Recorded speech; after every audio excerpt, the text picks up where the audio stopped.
Chapter number 11 3D geometry, vectors का थोड़ा सा एक्सटेंशन।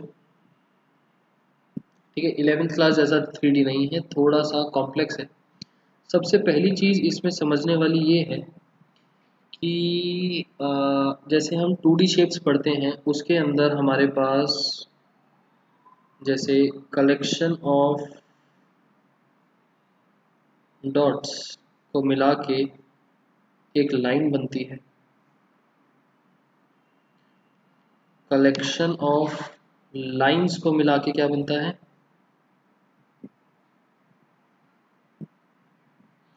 शेप बनती है,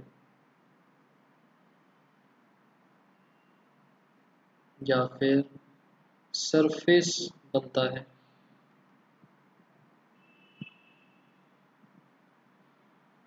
एंड कलेक्शन ऑफ सरफेस को मिला के, मतलब जैसे एक बुक है, बुक के अंदर बहुत सारी लाइंस को मिला के एक पेज बना। पेज का मतलब एक सरफेस। इस सरफेस को आप समझ सकते हो जैसे a page in a book.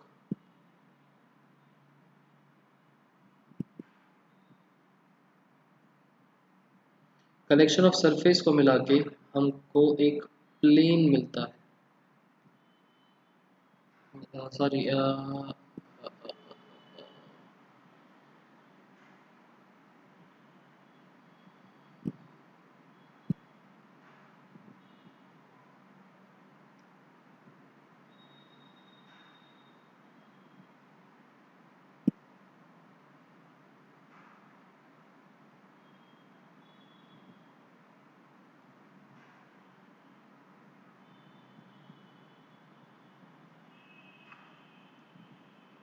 Collection of surface को मिला के हमको 3D शेप मिलती है, मतलब कि एक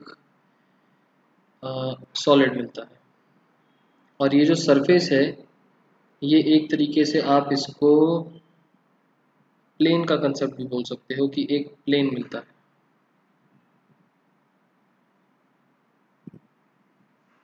क्लियर?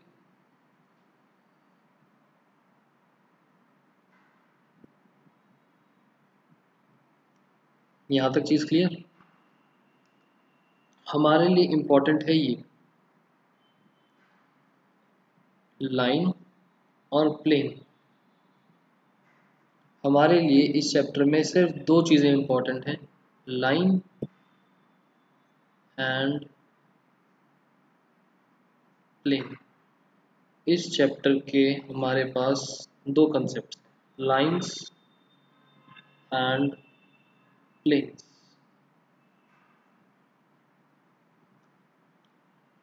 क्योंकि ये 3D ज्योमेट्री है,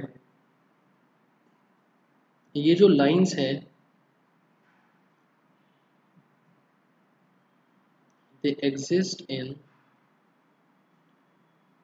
3 dimensions, मतलब access x y z।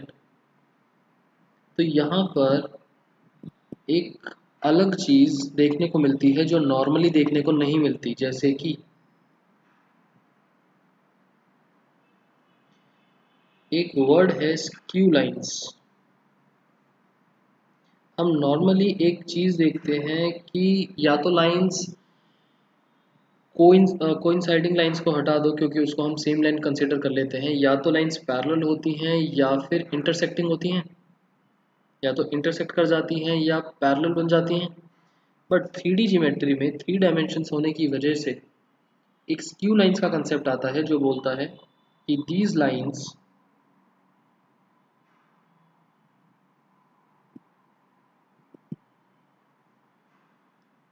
that are not parallel and never intersects.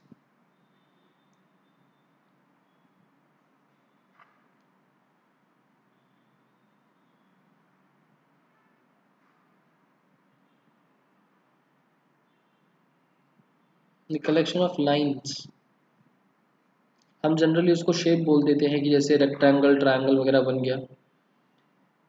Surface से भी बोल सकते हैं और उसको प्लेन्स भी बोल सकते हैं। इस चैप्टर में हम उसको प्लेन करके बोलेंगे। जनरली कलेक्शन ऑफ लाइन से हम शेप्स बना देते हैं, रेक्टेंगल, ट्रायंगल वगैरह, उसको सरफेस बोलना ज़्यादा अच्छा रहेगा, और इस चैप्टर में हम प्लेन्स बोलते हैं। और बहुत सारे प्लेन्स को मिला के, सरफेसेस को मिला के हमको एक सॉलिड शेप मिल जाती है, जैसे कि एक बुक, जैसे कि जो 3D शेप है, जैसे कि एक बुक। तो बुक का जो एक पेज है that is a plane, and पूरी की पूरी उस पेजेस को मिला के जो एक बुक बनी that is a solid shape, cuboid. So आपको जस्ट इस बात का ध्यान रखना है कि ऐसी चीज़ एग्जिस्ट करती है कि लाइंस पैरेलल भी ना हो, इंटरसेक्ट भी ना करें, ऐसा भी एक कंसेप्ट होता है 3D ज्योमेट्री में।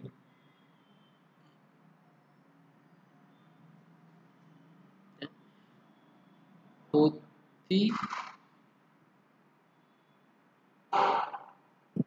क्यों है ऐसे इमेजिनरी? इमेजिनरी नहीं है सोनाक्षी, 3 एक्सिस आ गए ना, एक्स वाई जेड।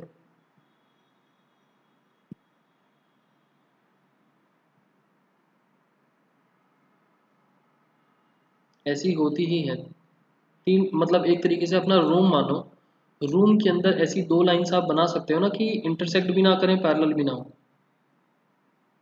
जैसे एक लाइन ये हो गई, एक लाइन ये हो गई, ऐसे इंटरसेक्ट नहीं कर रही, लग रहा है कि इंटरसेक्ट करेंगी बट दोनों के बीच में गैप है।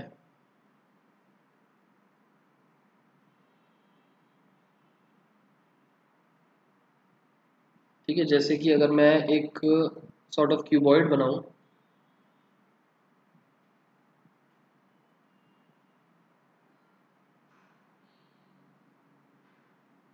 तो ये वाली लाइन जो है और ये वाली लाइन जो है, ये कभी पैरेलल भी नहीं होंगी और इंटरसेक्ट भी नहीं करेंगी, ये दोनों लाइंस, ये वाली लाइन और ये वाली लाइन, इस वजह से ना हमने 2 टॉपिक्स उठाए, लाइंस एंड प्लेन्स। इन दोनों के अंदर आपका प्लेन्स ज़्यादा इम्पॉर्टेंट है, ज़्यादातर क्वेश्चंस भी आपको प्लेन्स पे देखने को मिलेंगे। बट लाइंस को समझे बिना प्लेन्स पर नहीं जाया जा सकता, क्योंकि लाइंस को के कलेक्शन को ही प्लेन बोला जाता है।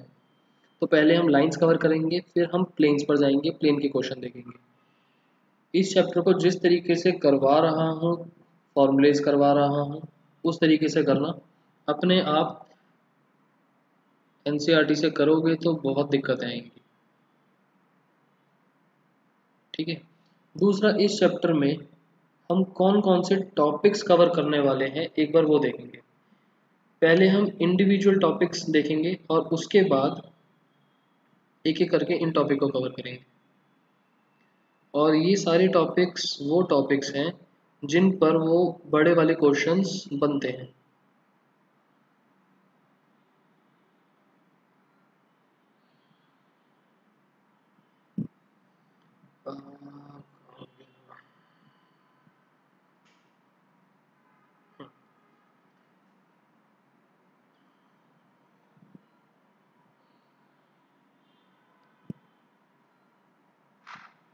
पहला, इंटरसेक्शन ऑफ 2 टॉपिक्स हैं,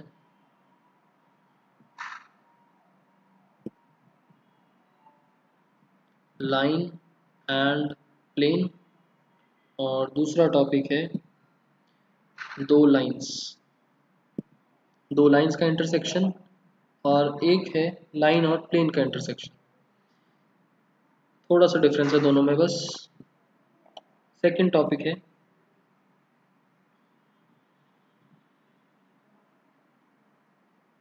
solving of 2 equations and 3 variables. हम जनरली जो इक्वेशन सॉल्व करते हैं, जितने वेरिएबल्स होते हैं उतनी इक्वेशंस, मतलब 2 इक्वेशन एक्स और वाई में है तो 2 इक्वेशंस होनी चाहिए, 3 इक्वेशंस हैं तो 3 वेरिएबल्स हो जाते हैं। बट हम 2 इक्वेशंस और 3 वेरिएबल वाली चीज़ को सॉल्व करना देखेंगे। क्रॉस मल्टीप्लिकेशन वाले तरीके से।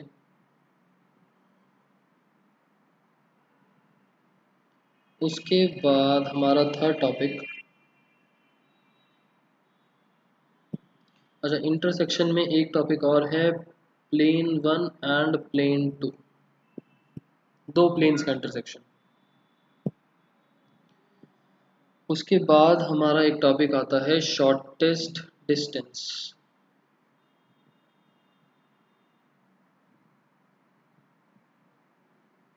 फिर हमारा एक टॉपिक आता है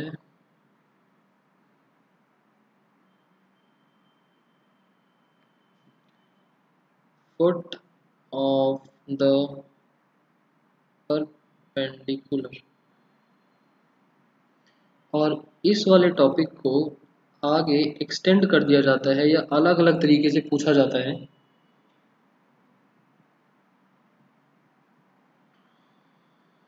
कि डिस्टेंस निकालो, इमेज निकालो, और ये जो फुट ऑफ द परपेंडिकुलर है ये होता है जनरली लाइन एंड प्लेन में। बस ये जो इंटरसेक्शन वाली चीज़ है सेम यहाँ पर वही है, बस परपेंडिकुलर हो जाएगा लाइन एंड प्लेन। उसके बाद डिस्टेंस निकालने के लिए बोल सकते हैं, इमेज भी निकालने के लिए बोल सकते हैं, और बाई चांस डायरेक्ट इमेज आ गया तो पहले फुट ऑफ द परपेंडिकुलर निकलेगा फिर इमेज। डायरेक्ट डिस्टेंस निकालने के लिए बोल दिया, पहले फुट निकलेगा उसके बाद डिस्टेंस। और एक लास्ट टॉपिक है हमारे पास कोप्लेनर का। कोप्लेनर में भी दो टॉपिक्स बनते हैं। पहला टॉपिक बनता है टू लाइंस का, और दूसरा टॉपिक बनता है थ्री वेक्टर्स या फिर फोर वर्टिसेस। इसको स्केलर ट्रिपल प्रोडक्ट भी बोल देते हैं।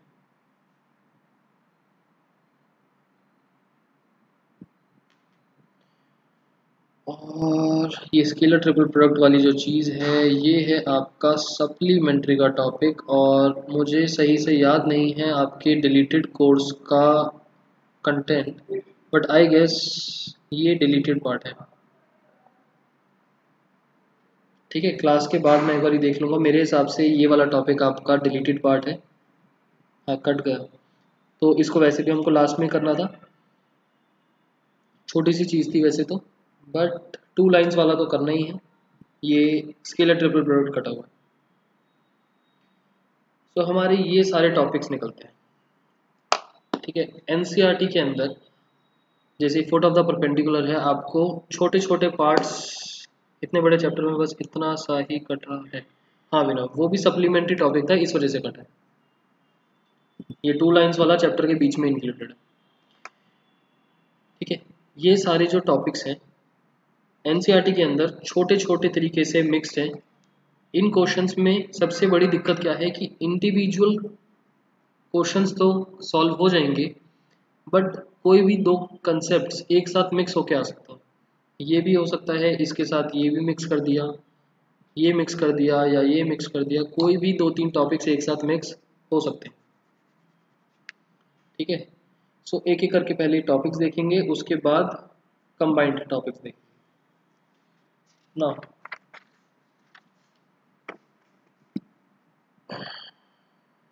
टॉपिक्स के जो मैंने नाम लिखे हैं, एज सच आपको बुक में टॉपिक्स के नाम नहीं मिलेंगे कुछ कुछ, बट हम जब भी क्वेश्चन डिस्कस करेंगे इन्हीं नेम से करेंगे, तो इन टॉपिक्स के नेम ध्यान रखना। हमारा सबसे पहला टॉपिक स्टार्ट होता है लाइंस।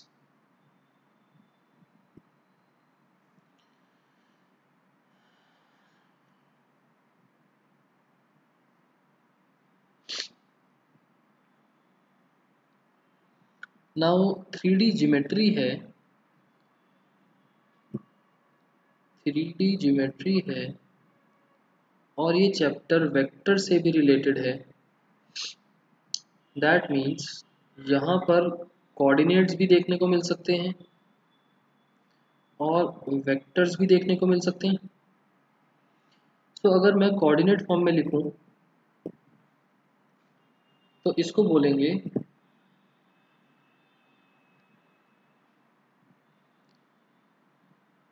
कार्टेशियन फॉर्म, और वेक्टर्स की फॉर्म में बन जाएगा वेक्टर फॉर्म।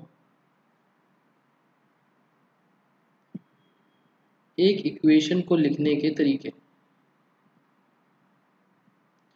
जैसे स्टैंडर्ड फॉर्म होती है ना, standard form of an equation, standard form of an equation, उसी तरीके से एक इक्वेशन को लिखने के कार्टेशियन फॉर्म, वेक्टर फॉर्म। यहाँ तक क्लियर? एक इक्वेशन को लिखने का तरीका कार्टेशियन फॉर्म में अगर कोऑर्डिनेट्स हैं, वेक्टर फॉर्म में अगर वेक्टर की तरीके से लिखा हुआ है तो ना। जितनी भी हम इक्वेशंस पढ़ेंगे या फॉर्मूलेस करेंगे, उन सब का एक कार्टेशियन फॉर्म होगा जब हम कोऑर्डिनेट्स की तरीके से लिख रहे होंगे, उन सब का एक वेक्टर फॉर्म होगा अगर हम वेक्टर्स की फॉर्म में लिख रहे होंगे। आपको क्वेश्चंस में बहुत बारी आ सकता है कि find the equation in Cartesian form या फिर वेक्टर फॉर्म, हो सकता है ना भी लिखा हो, तो जो क्वेश्चन में कोऑर्डिनेट्स गिवन है तो कार्टेशियन फॉर्म में आंसर दे देंगे, वेक्टर्स गिवन है वेक्टर फॉर्म में आंसर दे देंगे, और कभी कभार स्पेसिफिकली मेंशन्ड भी हो सकता है। सो लाइंस की इक्वेशन बनाने के होते हैं दो तरीके। पहला topic, equation of a line. पहला,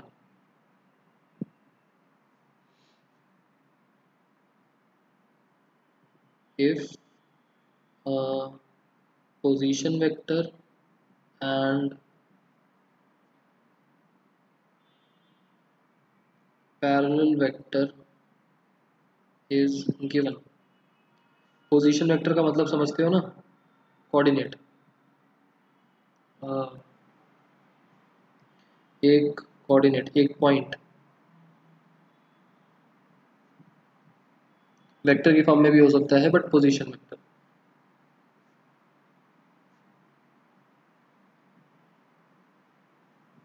पोजीशन वेक्टर्स को हम ए से डिनोट करेंगे और पैरेलल वेक्टर को हम बी वेक्टर से डिनोट करेंगे।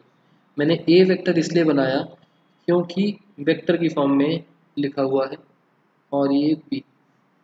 ए वेक्टर को हम मान लेते हैं x1i plus y1j plus z1k। B vector को मान लेते हैं ai plus bj plus ck। So एक पोजीशन वेक्टर और पैरेलल वेक्टर गिवन है, तो हमारी equation in vector form, VF का मतलब वेक्टर फॉर्म, क्या बन जाएगी? R vector is equals to A plus lambda B.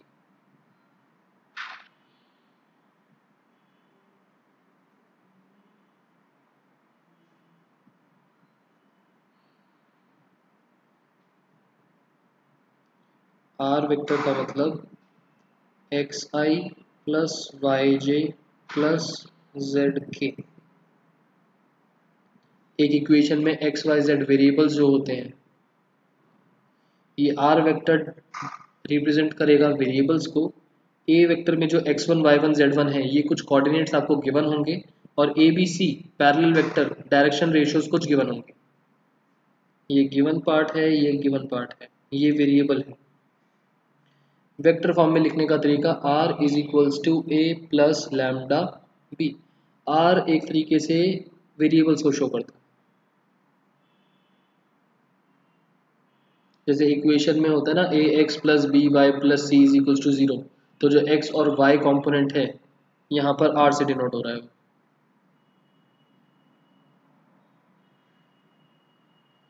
Clear? इसका कार्टेशियन फॉर्म,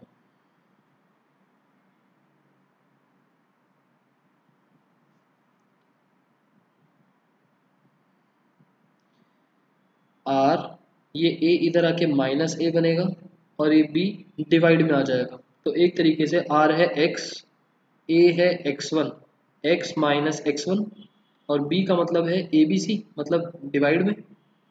ये बनेगा x minus x1 upon A is equals to y minus y1 upon b is equals to z minus z1 upon c। ये हो गई Cartesian form.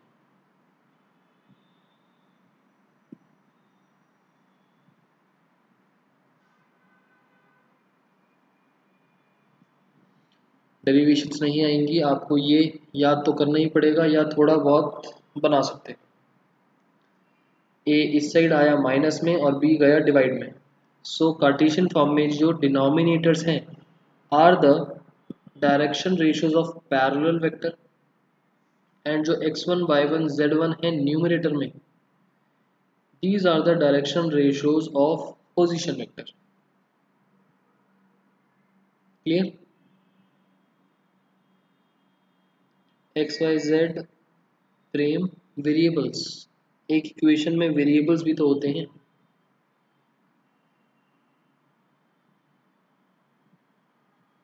ऊपर बताया ना, R is X Y Z.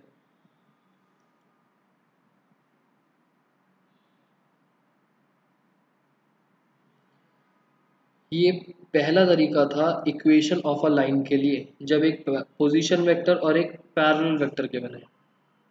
दूसरा तरीका इक्वेशन ऑफ अ लाइन लिखने का, if two position vectors are given, two position vectors मान लेते हैं ए वेक्टर है एंड बी वेक्टर है। वैसे तो बी वेक्टर पैरेलल वेक्टर के लिए डिनोट होता है, बट यहाँ पर मैंने इसको पोजीशन वेक्टर ले लिया। यहाँ पर मैंने इसको पोजीशन वेक्टर ले लिया। जो ए वेक्टर है उसके कोऑर्डिनेट्स मैंने बनाए x1 i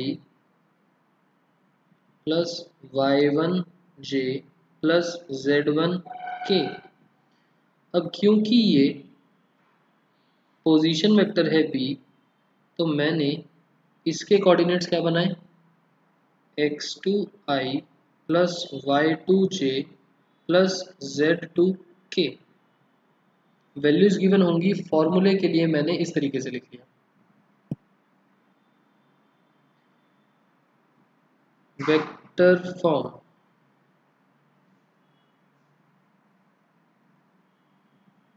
are vector is equals to A plus lambda B minus A. Cartesian form,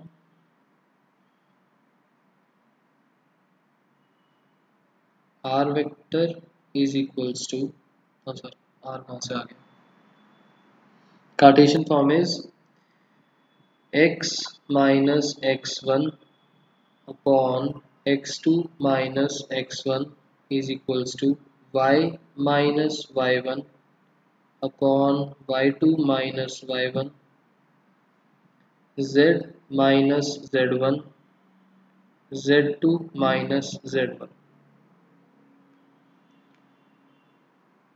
दो तरीके इक्वेशंस लिखने के।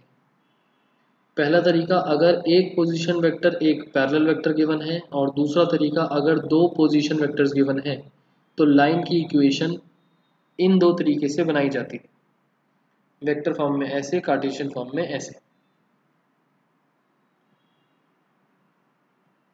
क्लियर?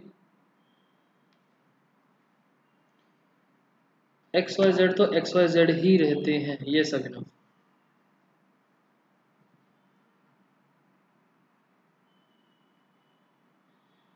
पूरे चैप्टर में एक्स वाई जेड बिना 1 2 3 के अगर कुछ लिखा है X Y Z, that means those are variables.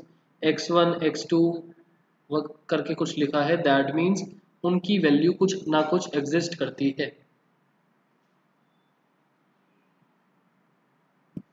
ये सिर्फ फॉर्मूले के लिए x1 लिखा है, अदरवाइज कुछ ना कुछ वैल्यू दे रखी होगी। ओके, अब अगर दोनों इक्वेशंस को ध्यान से देखो तो यहाँ a plus lambda B minus A और यहाँ पर लैम्डा बी, बी यहाँ पर हमारा पैरेलल वेक्टर था। दैट मीन्स कि अगर दो पोजीशन वेक्टर्स गिवन है तो b माइनस ए करके मुझे पैरेलल वेक्टर मिल जाएगा। दोनों फॉर्मूलेज देखा जाए तो काफी हद तक सेम है, सिमिलैरिटी थोड़ी सी मिल गई। आगे चलें।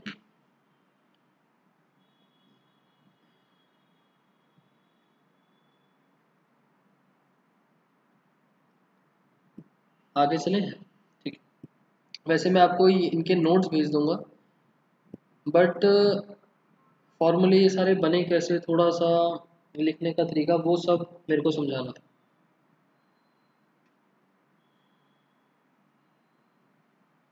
पैरेलल वेक्टर था ना, क्योंकि देखो ना, मैंने जब आपको एक पैरेलल वेक्टर गिवन दिया था तब ये इक्वेशन बनी थी, ए पोजीशन वेक्टर प्लस लैम्डा से मल्टीप्लाई हुआ पैरेलल, और जब दो पोजीशन वेक्टर गिवन थे तो position plus lambda, position minus position, तो सॉर्ट ऑफ ये पैरेलल वेक्टर बन गया ना बी माइनस ए ना। सेकंड फार्मूला लाइन से related, second concept,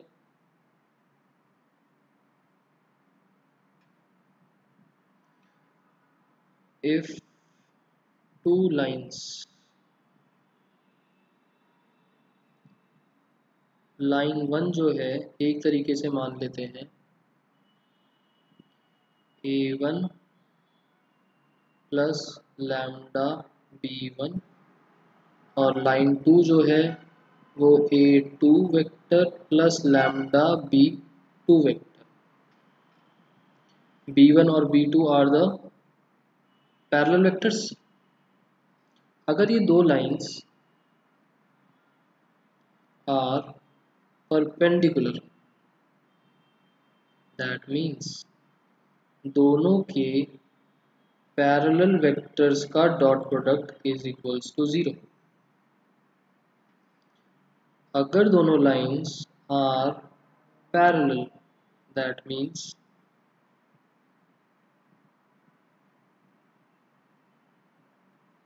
direction ratio of b1 vector and b2 vector are proportionate।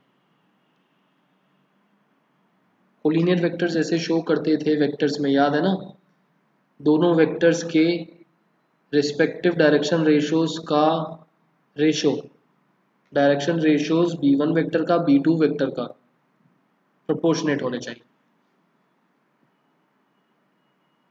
Lines के कंसेप्ट में पैरेलल वेक्टर जो है वो मेन थिंग है, लैम्डा से मल्टीप्लाई होने वाली चीज is main. Okay, third,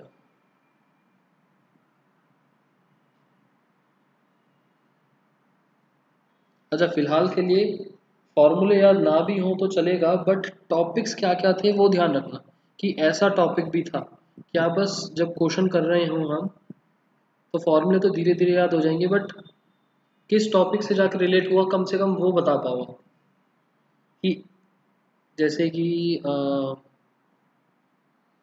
vector form पूछा तो वेक्टर फॉर्म होता क्या है, इक्वेशन लिखने के तरीके क्या होते हैं, वो सारी चीज़ें आप रिलेट कर पाओ। Third, angle between lines.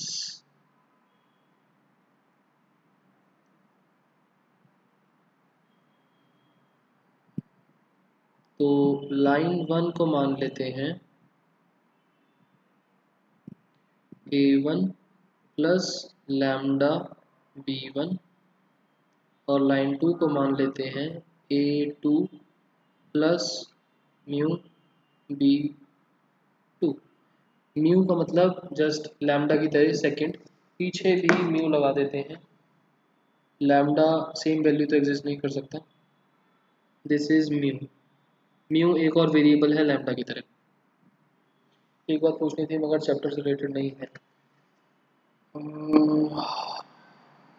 बोलो अभिनव, लगेगा तो बता दूंगा ठीक, अदरवाइज क्लास के बाद।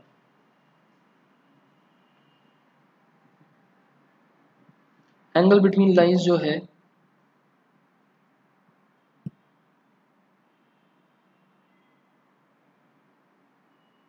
वेक्टर फॉर्म में क्या मिलेगा?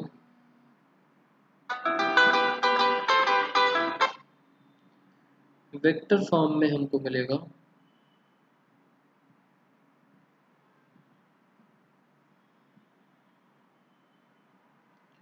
cos theta is equals to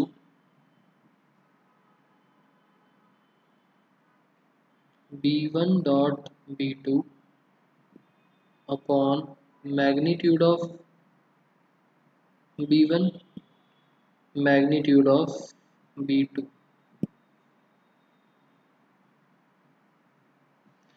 बाद में रिवीजन होगी क्योंकि डिटरमिनेंट कल कर रहा था, आधा याद ही नहीं आ रहा था। रिवीजन होगी अभिनव बट बाद में, कोर्स खत्म होने के बाद।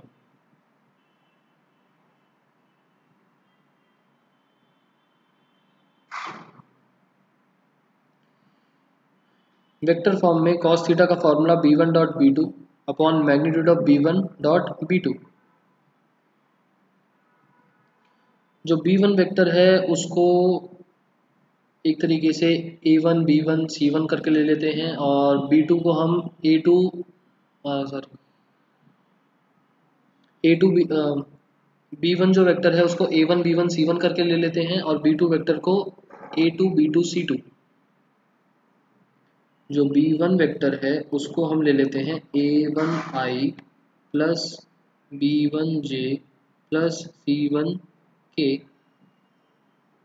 ए और बी ऑलरेडी एग्जिस्ट कर रहे हैं, कंफ्यूज मत होना। These are the vectors, these are direction ratios, इनके ऊपर वेक्टर का सिंबल नहीं है। b2 वेक्टर जो है वो a2i plus b2j plus c2k। तो अगर मैं वेक्टर्स में ये कार्टेशियन फॉर्म में डाल दूं तो क्या मिलेगा? कार्टेशियन फॉर्म में अगर हम डालेंगे तो cos थीटा आ जाएगा b1 डॉट b2, इन दोनों को मल्टीप्लाई करेंगे तो a1 a2 plus b1 b2 plus c1 c2। b1 का मैग्नीट्यूड b2 का मैग्नीट्यूड मतलब अंडर रूट में a1 का स्क्वायर प्लस b1 का स्क्वायर प्लस c1 का स्क्वायर इंटू अंडर रूट में a2 का स्क्वायर प्लस b2 का स्क्वायर प्लस c2 का स्क्वायर। और अगर a1 a2 के नीचे डिनोमिनेटर अलग, इसके नीचे डिनोमिनेटर अलग, इसके नीचे डिनोमिनेटर अलग, तो आप यहाँ से एक और चीज़ फाइंड आउट कर सकते हो कि cos थीटा जो है वो एक तरीके से L1 L2 plus M1 M2 plus N1 N2 L M N are the direction cosines. ये है डायरेक्शन रेशियोज और ये है direction cosines, direction ratios and ये है डायरेक्शन कोसाइंस। ये टॉपिक क्लियर?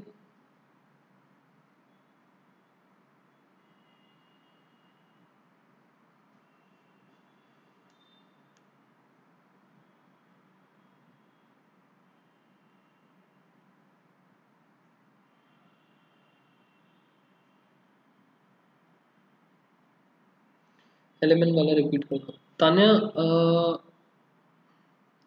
a1 a2 के नीचे डिनोमिनेटर अलग, b1 b2 के नीचे डिनोमिनेटर अलग, c1 c2 के नीचे डिनोमिनेटर अलग, तो ये बन जाएगा a1 a2 upon this, a1 upon this l1, a2 upon this l2। Direction ratios upon magnitude, direction ratio upon magnitude l1 l2। ठीक है ना? डेरिवेशंस इन सब किसी भी चीज़ की नहीं आएगी, डेरिवेशन किसी भी फॉर्मूले की। बस याद रखने के लिए थोड़ा सा होता है कि आप कभी कभार भूल जाओ एक फॉर्म याद करिए और बाकी सारी फॉर्म इधर उधर करके बना लें। फोर्थ टॉपिक,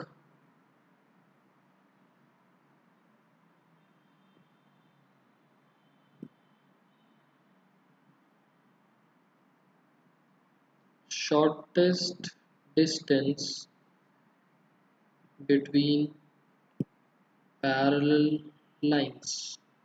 अब लाइंस पैरेलल हैं, दैट मीन्स उन दोनों का जो बी वेक्टर है वो सेम होगा, जो बी वेक्टर है वो सेम होगा। मतलब कि लाइन वन जो है वो बनेगा A vector, A one vector plus lambda times B vector, B one नहीं होगा। एंड एल टू जो है लाइन टू वो बनेगा A two vector plus mu B vector, B two नहीं होगा। तो डिस्टेंस का फॉर्मूला बन जाएगा वेक्टर फॉर्म में d is equals to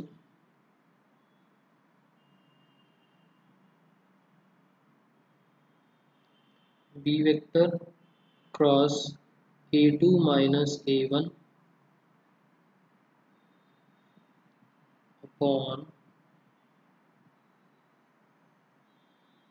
magnitude of B vector.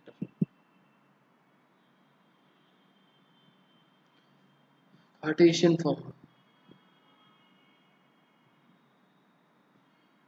Values put कर देंगे। बी वेक्टर को हम रिप्रेजेंट करते हैं ए बी सी से, ए वन और ए टू को X one Y one Z one, X two Y two Z two से। सो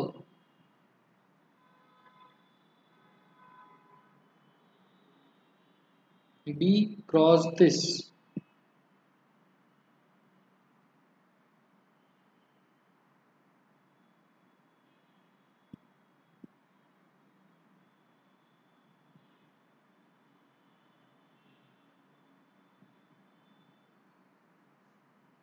डिनोमिनेटर वाला पार्ट क्या बनेगा, बी वेक्टर है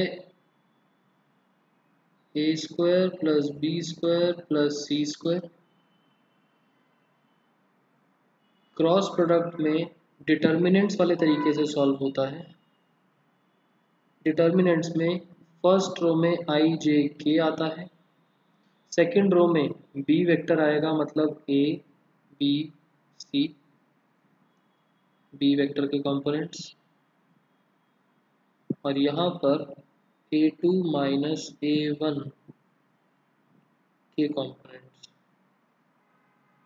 मतलब ए टू है एक्स टू, ए वन है X one, X two minus X one, Y two minus Y one, Z two minus Z one.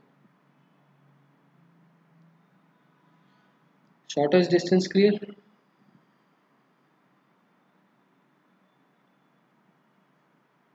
Last, line से related last,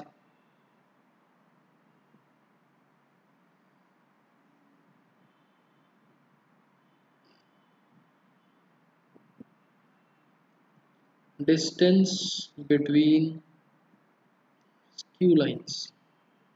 अच्छा, अगर इंटरसेक्टिंग लाइंस होंगी, हमने skew lines देख लिया, parallel lines देख लिया, इंटरसेक्टिंग बचा। इंटरसेक्टिंग लाइंस में डिस्टेंस कितना होगा, या क्यों नहीं दिया? प्रेम फॉर्मूला है, आगे रिपीट हो जाएगा, अभी ना रटना ही पड़ेगा, फॉर्मूले सारे रटने पड़ेंगे, ट्रिग्नोमेट्री की तरह फॉर्मूले सारे रटने पड़ेंगे। बस अच्छी बात यह है ट्रिग्नोमेट्री में आपको देखना पड़ता है लॉजिकली कि कौन सी आइडेंटिटी अप्लाई हुई, किस तरीके से आप आंसर बना सकते हो। यहाँ पर आपको जस्ट क्वेश्चन पढ़ के टॉपिक रिलेट करना है, जो पीछे मैंने 5-6 टॉपिक्स लिखे कि ये क्वेश्चन इस टॉपिक से रिलेटेड है, उठा के क्वेश्चन प्रेजेंटेशन, वैल्यूज डाल दी प्रेजेंटेशन में। हम जस्ट उन 6 चीज़ों को पढ़ेंगे एंड जो जिस भी टॉपिक से रिलेटेड क्वेश्चन होगा उस फॉर्मेट से कर देंगे। ऐसा नहीं होगा कि हर चीज़ का अलग अलग फॉर्मेट चल रहा है, वो 6 फॉर्मेट होंगे, जिस भी टाइप का क्वेश्चन है उठा के फॉर्मूला डाल दो, डायरेक्ट क्वेश्चन आएंगे। टॉपिक्स 6-7 हैं बट डायरेक्ट आएंगे।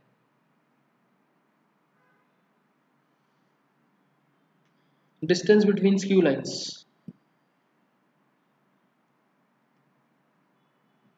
लाइंस यहाँ पर हमारे पास लाइन 1 है a1 vector plus lambda b1 vector, और लाइन 2 है a2 vector plus mu times b2 vector.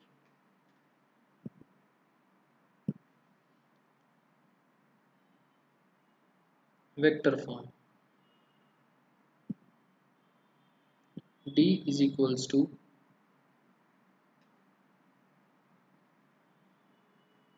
b1 cross b2 dot a2 minus a1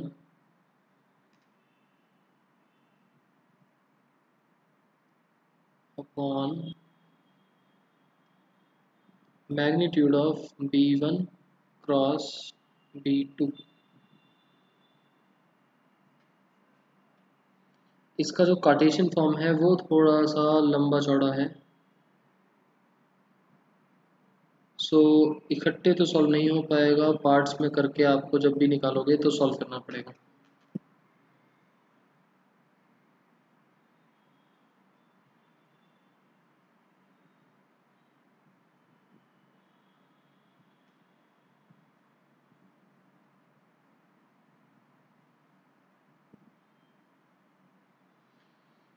वैसे इट्स एडवाइजेबल कार्टेशियन फॉर्म ना निकालो, वेक्टर फॉर्म में ही करो, इस वाले पार्ट को अवॉइड करना।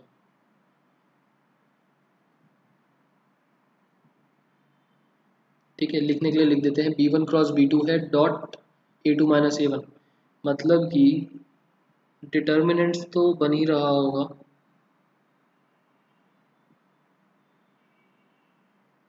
डॉट प्रोडक्ट होने का मतलब है कि a2 माइनस a1 वाले एलिमेंट्स फर्स्ट रो में चले जाएंगे, x2 minus x1 y2 minus y1 z2 minus z1। जब आप सॉल्व करोगे तो आपको समझ में आ जाएगा कि क्या चल रहा है। b1 क्रॉस b2 होने का मतलब यहाँ a1 b1 c1 b1 vector के कंपोनेंट्स हैं, a2 b2 c2 b2 vector के कंपोनेंट्स हैं, और b1 क्रॉस b2 जो बनेगा उसका मैग्नीट्यूड जो है वो बनेगा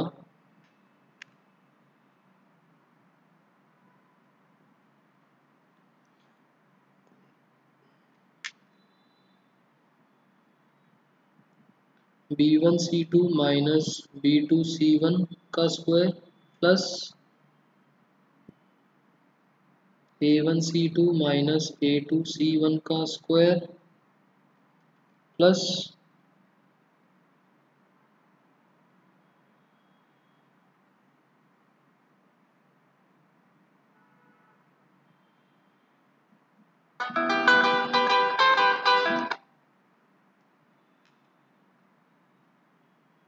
a1 b2 minus a2 b1 का स्क्वायर। ये है इसकी कार्टेशियन फॉर्म। सो कार्टेशियन फॉर्म से ना करो तो ज़्यादा अच्छा है, वेक्टर फॉर्म ज़्यादा अच्छा है। b1 क्रॉस b2 निकालो, a2 माइनस a1 निकालो, दोनों का डॉट प्रोडक्ट कर दो, और जो b1 क्रॉस b2 था उसका मैग्नीट्यूड निकाल दो। प्रेम, कार्टेशियन फॉर्म करने का तरीका मैं बता देता हूँ। इक्वेशन ऑफ लाइन में दो केसेस हैं, वेक्टर फॉर्म याद कर लो। कार्टेशियन फॉर्म में बाय चांस आए तो लास्ट में इस तरीके से बना देना, वैसे इसकी अगर दोनों याद कर लो तो ज़्यादा अच्छा है। इसमें बस b माइनस ए हो जाता है, डिफरेंस डिनोमिनेटर में ए बी सी की जगह x2 माइनस x1, मतलब कि इसके कंपोनेंट्स आ जाते हैं। ये चीज़ हम वेक्टर में पढ़ के आए ही हैं। जो आपका एंगल्स है, एंगल्स बिटवीन लाइन, जो आपने ए डॉट बी वाला क्वेश्चन करा होगा, ए डॉट बी में कॉस थीटा का फॉर्मूला यही बनता है। इन दोनों को अगर इधर भेज दें तो A dot B is equals to magnitude of A magnitude of B cos theta, वही फॉर्मूला बना रखा है, बस दोनों लाइंस के पैरेलल वेक्टर्स को कंबाइन कर रखा है। कार्टेशियन फॉर्म में भी सेम चीज़ है, b1 डॉट b2 उन दोनों का डॉट प्रोडक्ट हो रहा है और मैग्नीट्यूड्स का प्रोडक्ट हो रहा है। वेक्टर फॉर्म याद कर लो, नॉर्मल ए डॉट बी वाली चीज़ है। डिस्टेंस वाले फॉर्मूले में ये थोड़ा सा अलग है, इसको याद करना पड़ेगा। B cross A two minus A one, सिर्फ ये याद कर लो, नीचे वाला चीज़ याद मत करो। सॉल्विंग ही तो है, इससे कोई इक्वेशन तो मिल नहीं रही कि ये याद करो। सॉल्व करने के लिए नहीं बोलेगा कि वेक्टर फॉर्म से सॉल्व करो या कार्टेशियन फॉर्म से सॉल्व करो, ठीक है। सो इसको याद मत करो, इसको याद कर लो बस। और डिस्टेंस वाले में भी वेक्टर फॉर्म को कर लो, कार्टेशियन फॉर्म को मत करो। इसको कर लो, अवॉइड दिस। हमें गिवन होता है वेक्टर फॉर्म में कार्टेशियन फॉर्म में सॉल्व करना है या हमारी मर्जी होती है। अभी ना सॉल्विंग किसी में भी कर सकते हो, बस जब इक्वेशन मांगता है ना क्वेश्चन, इक्वेशन जो ये वाला पार्ट था, आपसे क्वेश्चन में बोल सकता है give the equation in Cartesian form या वेक्टर फॉर्म। सॉल्विंग किसी मर्जी से करो, आपका वेक्टर फॉर्म से सॉल्व करो और लास्ट में कार्टेशियन फॉर्म में इक्वेशन को कन्वर्ट कर दो, चलेगा। बस ये दो चीज़ें इक्वेशन है, उसके बाद का ये दो लाइंस का कंसेप्ट की परपेंडिकुलर है, पैरेलल है, उसके बाद का कंसेप्ट एंगल निकालना, डिस्टेंस बिटवीन पैरेलल लाइंस निकालना, डिस्टेंस बिटवीन स्क्यू लाइंस निकालना। इक्वेशन तो बन ही नहीं रही यहाँ पर। तो क्या फ़र्क पड़ता है वेक्टर फॉर्म लगाओ या कार्टेशियन फॉर्म लगाओ? क्लियर? फॉर्मूले थे मैंने लिख दिया, बट स्क्यू लाइंस में वेक्टर फॉर्म याद रखना, इसमें भी वेक्टर फॉर्म याद रखना, इसके अंदर भी वेक्टर फॉर्म याद रखना। जो इक्वेशंस बन रही थी, इक्वेशंस में दोनों याद कर लो।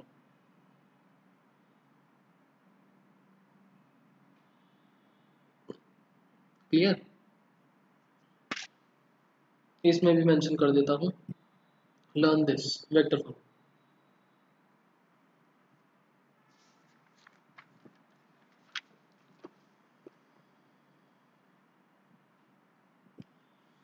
ये सारा कुछ था लाइंस का। तो थोड़े से एक बारी क्वेश्चंस देखते हैं। और चैप्टर बहुत ज़्यादा बड़ा नहीं है, अगर आप चैप्टर देखो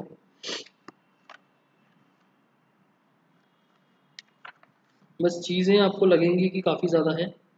और दूसरी बात, जितने एग्जाम्पल्स मिले कर लेना, बट जिस तरीके से मैं करवा रहा हूँ उस तरीके से करना, इनका सॉल्यूशन पढ़ने की कोशिश मत करना। आंसर देखना मैच होता है या नहीं। फर्स्ट एक्सरसाइज जो है वो नॉर्मल सी है in general. Second exercise lines पर बेस्ड है। थर्ड एक्सरसाइज प्लेन्स पर बेस्ड है। और उसके बाद मिसलेनियस। क्लियर? थर्ड एक्सरसाइज आपकी प्लेन्स के ऊपर है और उसके बाद मिसलेनियस। फर्स्ट एक्सरसाइज देख लेते हैं, नॉर्मल सी है। और नेक्स्ट क्लास से लाइंस का क्वेश्चन करना स्टार्ट करेंगे, सेकंड क्लास से। उसके बाद की जो क्लास है उसमें देखते हैं प्लेन स्टार्ट हो पाए।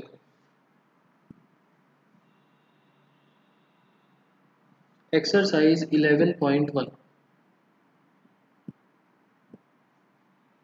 ना लाइंस है ना प्लेन्स, इन जनरल चीज़ें हैं।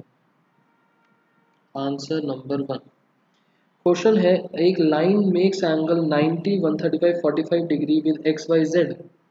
मतलब कि अल्फा 90 डिग्री है, बीटा 135 डिग्री है, गामा 45 डिग्री है। Find the direction cosines. Direction cosines, L मतलब कॉस अल्फा, एम मतलब कॉस बीटा, एन मतलब कॉस गामा। निकाल सकते हो?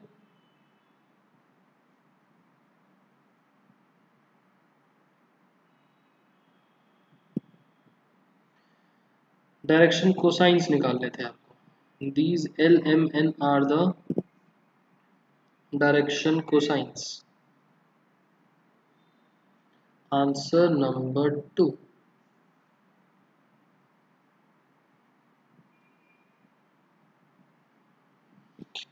Find the direction cosines of line which make equal angles with the coordinate axis। Direction cosines ही निकालने हैं, मतलब कि एल एम एन की वैल्यूज। और क्वेश्चन में बोला they make equal angles, equal angles का मतलब हो गया अल्फा बीटा और गामा बराबर, this means cos alpha cos beta और कॉस गामा बराबर, ये गिवन है। This means L M N बराबर, और जैसे प्रेम आपने 11th क्वेश्चन पूछा था वेक्टर्स का, वेक्टर्स की मिसलेनियस का, सेम उसी तरीके से बन रहा है। L square plus M square plus N square की वैल्यू होती है 1, एल एम एन बराबर है देयरफॉर 3 टाइम्स एल क्यूब बोलो या 3 टाइम्स एम क्यूब बोलो या 3 टाइम्स एन क्यूब बोलो इज इक्वल्स टू 1। मतलब एल क्यूब या एम क्यूब या एन क्यूब की वैल्यू 1/3 और एल एम एन की वैल्यू आ गई प्लस माइनस 1/√3।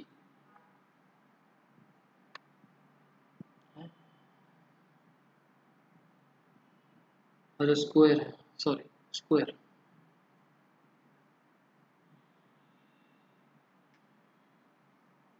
ठीक है, लॉजिक तो समझ गए ना आप लोग।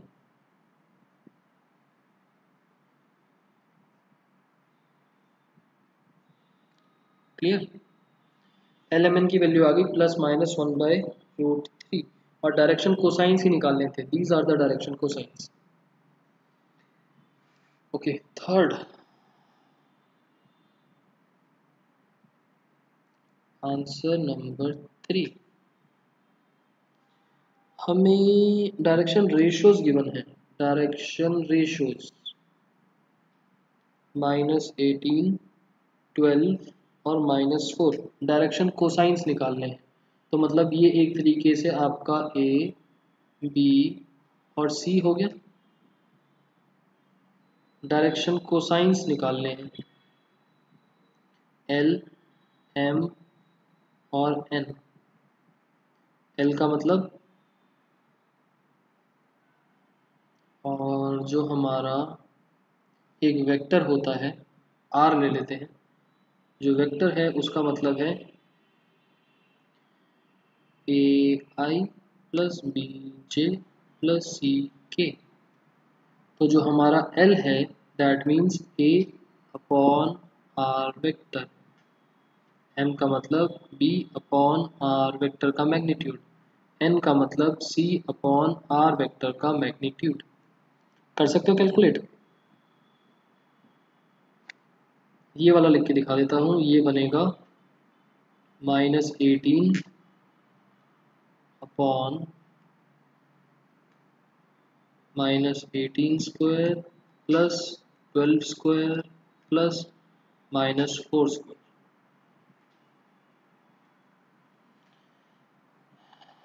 मैंने मतलब कुछ तो लेट करना था ना, ए बी सी, मेरा मतलब इससे था। डायरेक्शन रेशियोज ये होते हैं ना आई जे के elements.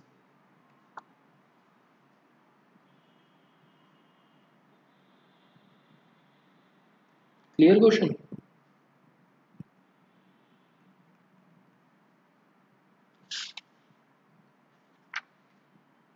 Okay, answer number 4।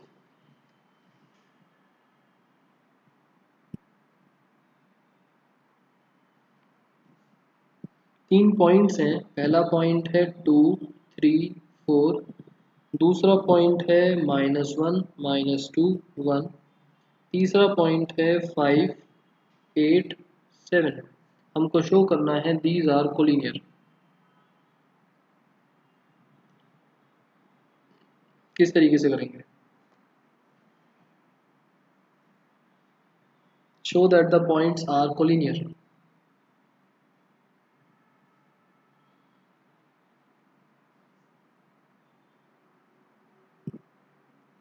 A B plus B C is equals to C A. ठीक है, magnitude A B vector calculate करेंगे, इसका मैग्नीट्यूड देखो, पहले ए बी वेक्टर निकालेंगे, फिर उसका मैग्नीट्यूड निकालेंगे, फिर बी सी वेक्टर का मैग्नीट्यूड निकालेंगे, फिर ए सी बोलो या सी ए बोलो, क्योंकि मैग्नीट्यूड निकाल रहे हो तो it doesn't matter A C हो या सी ए हो। Now sum of any two should be equal to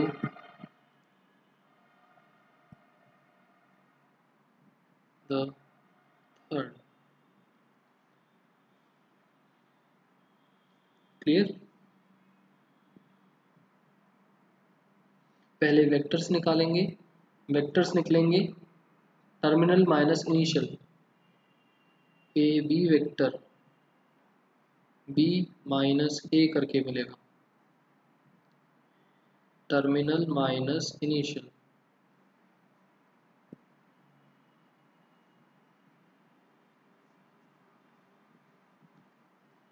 answer number 5। यहाँ तक तो मेरे ख्याल से किसी को भी प्रॉब्लम नहीं आ रही होगी, वेक्टर से रिलेटेड ही है ना सब कुछ। किसी को इन क्वेश्चंस में दिक्कत आ रही है? डायरेक्शन कोसाइंस निकालने हैं of the sides of triangle और वर्टिसेस गिवन है। ओके, ए 3 5 4, बी -1 1 2, सी -5 -2, ये तीन हैं वर्टिसेस ऑफ द ट्रायंगल। मतलब क्या है? Position vectors, position vectors A B C ना। हमें क्या बोला कि जो साइड्स हैं इसको बोल देते हैं D vector, E vector, F vector. जो साइड्स हैं, साइड्स के डायरेक्शन कोसाइंस निकालो। सो डी वेक्टर का मतलब क्या हुआ?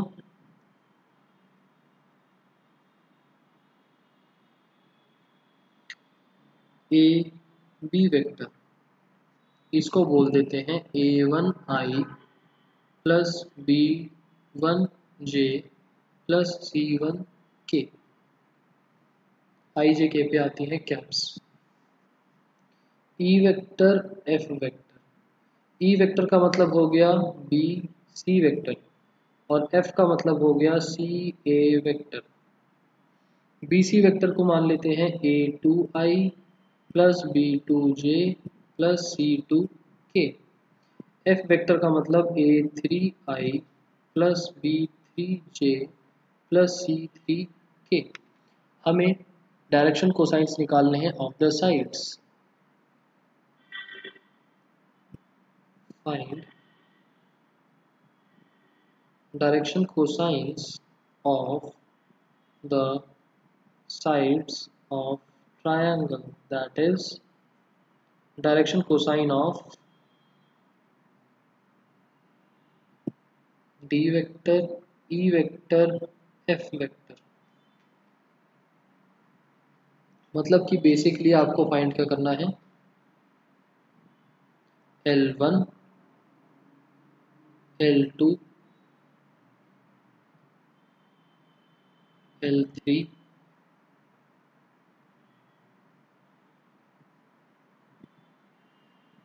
M1 M2 M3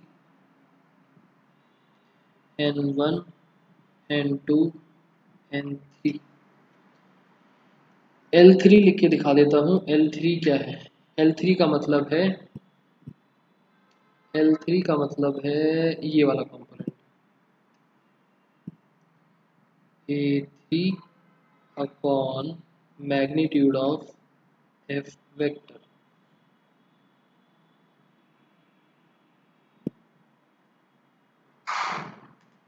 एक ये भी लिख के दिखा देता हूँ, C3 upon magnitude of F vector. Clear? फिर L3 का मतलब कि थर्ड वेक्टर जो मैंने लिया है A3 B3 C3, उसका L कंपोनेंट I के साथ वाला हुआ और डायरेक्शन कोसाइन का मतलब direction ratio upon magnitude.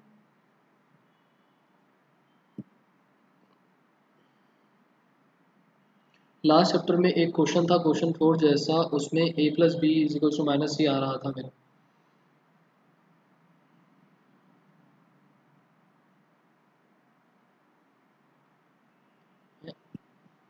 Last chapter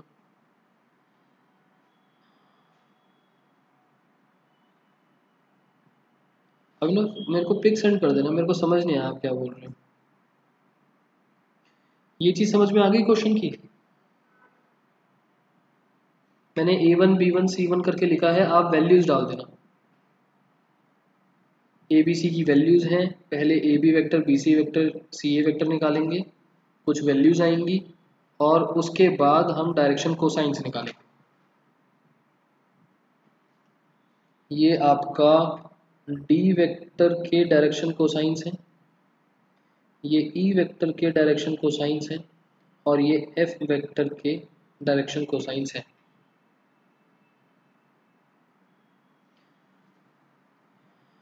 A3 upon magnitude of F कैसे लिखा? प्रेम, अगर मैं इसका डायरेक्शन कोसाइन निकालने के लिए बोलूं तो L का मतलब I का कंपोनेंट होता है, A3 अपॉन मैग्नीट्यूड ही तो बनेगा। पीछे भी तो यही करा था हमने, ये देखो यहाँ भी तो यही करा था। L का मतलब A upon magnitude.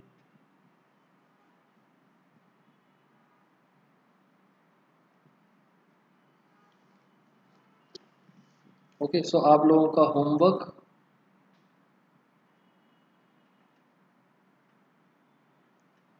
Learn formulas of lines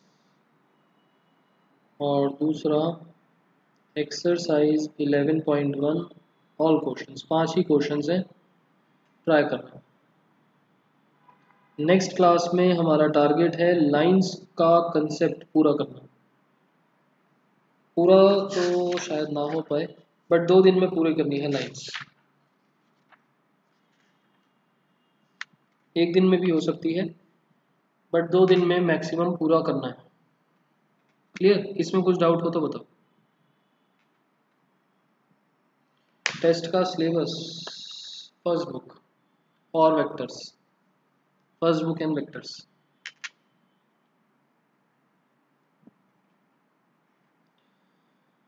test जो होगा संडे को, first book and vectors.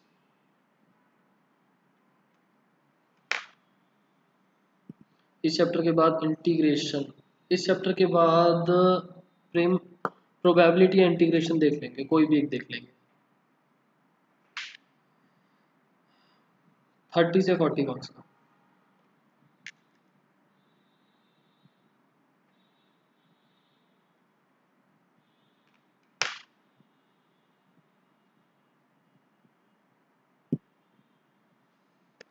Determinants के क्वेश्चन और वेक्टर्स के क्वेश्चन ज़्यादा होने के चांसेस हैं, मतलब ज़्यादा होंगे ही, तो अच्छे से करना।